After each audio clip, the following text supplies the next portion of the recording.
Halo semuanya, perkenalkan aku Aspira Rahmadini Puramasari, mahasiswa Matematika Unpar angkatan 2019. Di tahun 2021 kemarin, aku seneng banget bisa ikut program MBKM yang dinaungi langsung oleh Kementerian Sosial Republik Indonesia, yaitu Pejuang Muda. Karena itu, di video ini aku mau berbagi info-info menarik tentang Pejuang Muda. Pastinya cocok buat teman-teman yang berencana ikut di periode berikutnya. Yang pertama, aku akan bahas tentang apa sih Pejuang Muda itu. Pejuang Muda adalah laboratorium sosial bagi para mahasiswa yang mau memberi dampak sosial secara konkret. Pastinya program ini setara dengan 20 SKS perkuliahan. Program ini dilaksanakan di seluruh kabupaten atau kota di Indonesia, dan kita akan berkolaborasi langsung dengan pemerintah setempat serta stakeholder penggerak sosial di daerahnya. Selanjutnya, aku akan jelasin tentang persyaratan dan proses seleksi program Pejuang Muda ini. Untuk persyaratannya adalah pertama, terbuka untuk mahasiswa program studi S1 D4 di semua jurusan. Yang kedua, mahasiswa perguruan tinggi aktif yang minimal berada di semester 5. Yang ketiga, IPK minimal 2,75. Yang keempat, memiliki pengalaman organisasi di lingkungan kampus maupun luar kampus. Yang kelima, memiliki kemampuan kerjasama dan komunikasi yang baik. Yang keenam, memiliki komitmen mengikuti dan menyelesaikan program Pejuang Muda. Yang ketujuh, bersedia mengikuti kegiatan secara online maupun offline. Yang kedelapan, tidak terikat program sejenis di institusi atau lembaga lain. Dan yang terakhir, yang kesembilan, siap bersedia ditempatkan di seluruh lokasi di Indonesia. Setelah mengetahui persyaratan-persyaratannya, lalu kita lanjut ke proses seleksi. Proses seleksi ini dibagi menjadi dua bagian, yaitu administratif dan wawancara. Nah, sebelum memasuki ke proses seleksi, kita diharuskan melakukan proses registrasi terlebih dahulu. Di proses registrasi ini ada 2 poin, yaitu pertama mendaftarkan akun melalui website resmi Pejuang Muda, yaitu www.pejuangmuda.kemensos.go.id. Lalu yang kedua adalah mengupload dokumen yang diperlukan, seperti transkrip nilai terakhir, CV, portofolio, dan esai tentang social entrepreneurship. Nah, setelah registrasi selesai, kita masuk ke bagian seleksi. Di bagian seleksi ini dibagi menjadi 2 tahap, yaitu pertama adalah seleksi administrasi. Pada tahapan ini dilakukan seleksi transkrip, CV, dan esai yang sudah diupload di proses registrasi sebelumnya. Lalu tahap kedua adalah seleksi LGD atau Leaderless Group Discussion. Jadi, teman-teman yang sudah lolos pada tahapan seleksi administrasi dibentuk dalam kelompok yang berisi 10 orang dan diberi suatu masalah, dan di sini tugas kita untuk mencari solusi dari masalah tersebut dalam waktu yang telah ditentukan. Pada tahun 2021 kemarin, dari 11.109 pendaftar, hanya ada 5.140 peserta yang terpilih. Nah, di sini aku mau kasih tips and trick sedikit nih buat teman-teman yang akan melewati proses seleksi ini. Yang pertama itu mengenai CV. Di sini aku sarankan teman-teman menggunakan CV ATS friendly.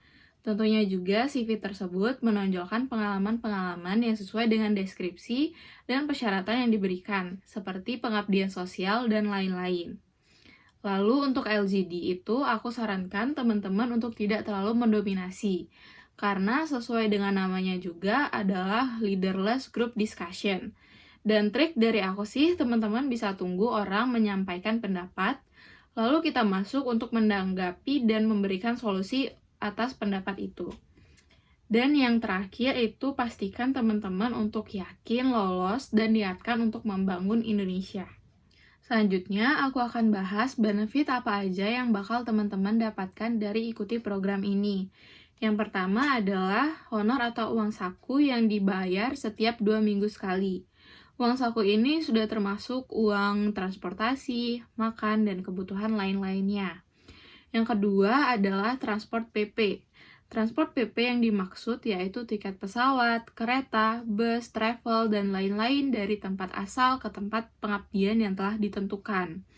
Yang ketiga yaitu teman-teman akan mendapatkan atribut seperti kaos, jaket, rompi, topi rimba, dan tas ransel.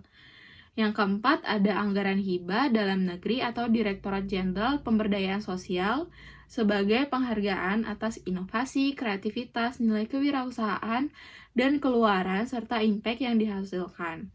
Anggaran ini nantinya diberikan kepada kelompok-kelompok terpilih untuk melakukan pemberdayaan sosial. Alhamdulillahnya, kelompok aku menjadi salah satu kelompok yang terpilih untuk menerima anggaran hibah tersebut dan melanjutkan proyek pemberdayaan sosial tersebut. Selanjutnya, aku akan bahas apa aja sih ruang lingkup kerja mahasiswa dalam program Pejuang Muda ini. Yang pertama, itu tentunya mahasiswa turun langsung ke daerah yang membutuhkan bantuan. Jadi di sini kita bakal ditempatkan di 514 kabupaten atau kota yang ada di Indonesia, dengan setiap daerahnya terdiri dari 10 orang. Yang kedua, mahasiswa akan berkolaborasi atau magang di Kementerian Sosial untuk mendukung program-programnya. Di sini, Kemensos sendiri membagi menjadi 4 kategori program, antara lain yang pertama, pengembangan program bantuan sosial yang berkelanjutan, plus kegiatan memverifikasi dan validasi penerima bantuan sosial dan sembako. Yang kedua, pemberdayaan fakir miskin dan lansia. Yang ketiga, pengembangan program kesehatan lingkungan bagi masyarakat kurang mampu, serta memperkuat gaya hidup sehat di seluruh level masyarakat. Yang keempat, program pembangunan fasilitas untuk kepentingan umum di wilayah pasca bencana seperti NTT. Kegiatan yang ketiga adalah bersama Kementerian Sosial, mahasiswa akan merancang dan mengeksekusi program sosial yang relevan untuk daerah tersebut. Dan yang terakhir, mahasiswa juga akan merancang digital campaign untuk mendukung program sosial yang dijalankan. Nah, aktivitas mahasiswa ini akan dibuat dalam 2 koridor, yaitu online dan offline. Untuk yang offline, mahasiswa memverifikasi dan validasi data secara online langsung menggunakan aplikasi. Jadi di sini kita mendapatkan data-data penerima bantuan sosial dari Pusdatin sesuai dengan lokasi penempatan yang didapatkan. Lalu kita survei langsung ke lokasi penerima tersebut guna memverifikasi dan validasi sesuai arahan Kemensos. Nah, untuk yang online adalah pertama, mahasiswa membuat proposal proyek sosial yang nantinya akan diajukan ke Kemensos dan yang lolos akan didanai oleh Kemensos. Yang kedua, ada digital campaign. Yang ketiga, ada tugas-tugas assignment yang ada di Spada. Yang keempat, ada logbook. Nah, logbook ini adalah daily report tentang kegiatan apa saja yang dilakukan di setiap harinya. Nah, selain daily report ini, ada juga daily vlog yang nantinya di-upload di YouTube setiap daerah penempatannya.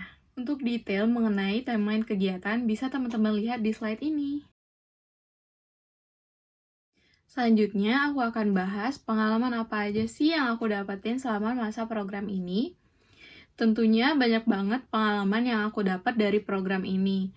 Mulai dari bisa melakukan aksi sosial secara langsung, dan traveling gratis ke pelosok tanah air yang sebelumnya belum pernah aku kunjungi. Salah satunya main ke Oku Selatan, yang menjadi tempat penempatanku. Selain itu, aku bisa nikmatin alam dan keindahannya, serta bisa belajar budaya dan bahasa daerahnya. Lalu, aku juga bisa berkesempatan ketemu dan bertukar pikiran dengan banyak orang yang berpengaruh, mulai dari gubernur, bupati, camat, dan stakeholder lainnya, serta bisa bertemu teman dan keluarga baru. Kalian bisa lihat lebih lanjut keseruan perjalanan aku dan teman-temanku selama program ini berlangsung di YouTube channel kami, yaitu Pejuang Muda Oku Selatan. Nah, sebagai penutup, aku mau sampaikan kesan dan pesan selama aku menjalani program ini. Untuk kesannya adalah, ini pengalaman yang sangat luar biasa. Mungkin bagi teman-teman yang nggak pernah terjun langsung ke lapangan atau mengikuti pengabdian, cobalah ikuti program ini. Kamu benar-benar akan bekerja secara profesional, ditambah kamu akan terjun langsung ke lapangan, kamu bisa berinteraksi dengan kepala-kepala instansi seperti camat, lurah, RT RW, bahkan ke wali kota. Dan juga kamu bisa bertemu dengan orang-orang baru dan menambah relasi baru. Untuk pesannya, teman-teman berani dulu deh untuk mencoba, mumpung masih menjadi mahasiswa, jadi bisa dapetin benefit dan pengalaman yang banyak juga. Oke teman-teman, sekian video tentang pejuang muda dari aku. Terima kasih sudah mau menonton sampai akhir. Aku pamit undur diri, dan ditunggu ya menjadi peserta pejuang muda selanjutnya. Sampai jumpa!